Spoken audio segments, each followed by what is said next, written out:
ดูว่าถ้าเราคราบสกปรกเนี่ยมันจะไม่ไหลย้อนกลับมาติดเสื้อผ้าเราอีกโอ้โหเนี่ยเอาลงกลับคืนไปอีกแป๊บเดียวขาวเป็นผ้าเก่าเลยเป็นผ้าขาว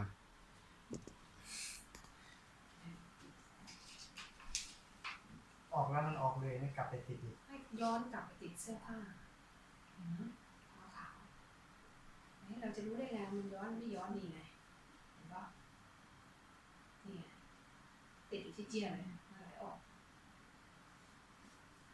มันสลายคราบไปดีเนาะสลายคราบนี่แหละมันสลายภายในตัวนี่แหละไม่อยากซักของต้องตลาดซักฟอกคันเซลมันเสื้อค้ำแล้วมันย่อยสลายสิ่งสกปรกมันย่อยสลายออกเลยนะน้ำมันจะเริ่มใสไอ้นี่มันจะเริ่มเหลืองมันไม่มีแป้งแล้วใส่เบตาดีนไปนะ1 2 3 4 5 6 7 8 9 10 1 2 3 4 5 6 7 8 9 10 หยดลงไปดูสีน้ำโปรดสังเกตสีของน้ำผงซักฟอกที่มีแป้งกับผงซักฟอกที่ไม่มีแป้งมันจะย่อยสลายเราซักในปริมาณเสื้อผ้าได้หลายๆเลยซักตัวนี้แล้วก็ซักตัวนี้แล้วก็สุดท้ายก็เอาผ้าเช็ดเท้ามาแช่มาสุดท้ายอีกแล้วก็ไปถูพื้นอีกคุ้มค่าขนาดนั้นโคตรคุ้มค่าเลยกับราคาเสียมีคนน้ำต้นไม้อีกแถมดีผ้านั้นเปื้อนอยู่ก็ไปถูขัดโอ้โหถ้าเราดักกลิ่นถ้าเราอยู่ห้องแถวห้องเช่าแล้วห้องน้ำอยู่ในห้องเราอยู่แล้วใช่ไหมใช่มันกลิ่นนะมันก็จะออกมาเราใช้ผงซักฟอกตัวนี้ซักเครื่องเราอยู่ในห้องน้ำนั้นต้องขัดไปด้วยเลยนะกลิ่นมันจะแบบหมดลาดชักโครกอะไรปานน้ำยาล้างถูพื้นเลยเนาะน้ำยาล้างห้องน้ำเลยมันดับกลิ่นให้เรานะที่มันไม่มีน้ำยาล้างห้องน้ำหมดมีผงซักฟอกตัวนี้อยู่แขกจะมาแล้วทำยังไงอะขัดก็ไม่ทันทำไมไม่ทันนี่ละลายใส่น้ำใส่ค่ะตีลาดถูล้างออกบ้างไม่ออกบ้างมันก็จะค้างอยู่ตรงข้างอะไรอย่างเงี้ยมันก็จะดับกลิ่นเชื้อโรคที่มันติดนั่นให้ออกใส่ออกเลยมันจะย่อยสลายคราบสิ่งสกปรกปรับสภาพน้ำให้กลับมาใสคืนเห็นไหมแช่ไว้เป็นคิดเสื้อก็ยังไม่มีบัตรแพบทองตลาดนี่ตายรถนะมือเดียวแช่คืนแล้วเขาบอกให้เสื้อมันโฟกัสเสื้อเว้นเสื้อข้างมันไม่ทำลายใยผ้าที่เราซักออกมาแล้วเราตากแห้งเนี่ยมันจะนุ่มใยผ้ามันจะนุ่มมันจะไม่กระด้างโดยไม่ต้องใช้น้ำยาปรับผ้านุ่มได้เลยสังเกตนะต้องตักอยู่เดียวก็ได้ไม่มีกลิ่นใช้กับผ้าทุกชนิดได้หมดทุกชนิดได้หมดทุกชนิดแต่เสื้อขาวเนี่ยเสื้อขาวผ่องขึ้นมาผ้าสีก็จะสีสดใสขึ้นมาแต่ถ้าผ้าตัวไหนที่สีมันตกอ่ะผ้าย้อมอะสีตกอย่าไปซักปนกับผ้าขาวนะมันสีมันไปติดกันแล้วมาโทษว่าผมซักฟอกขัดสีไม่ดีซักมาสีติดอันนั้นสีมันตกเองอยู่แล้วไงแต่ถ้าเสื้อผ้าปกติไม่ตกอยู่แล้ว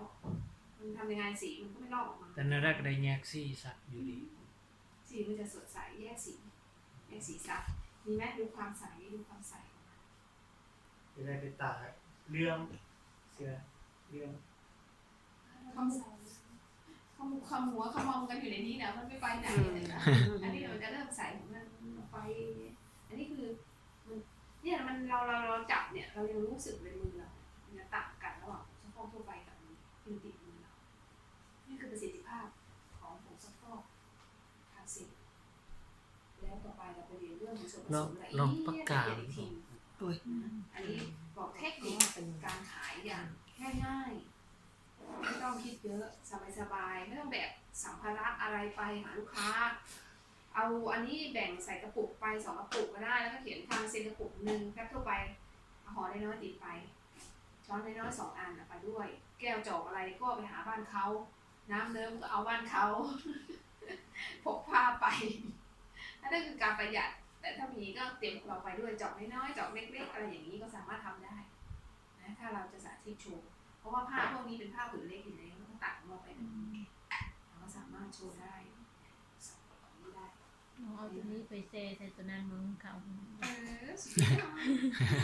เป็นยังผีบึ้งหรือจะจำได้ไหมว่าชิ้นไหนเป็นชิ้นไหนเห็นแล้วนี่ไงประสิทธิภาพของ Easy Plus คังเซนผ่านไปอีกหนึ่งตัว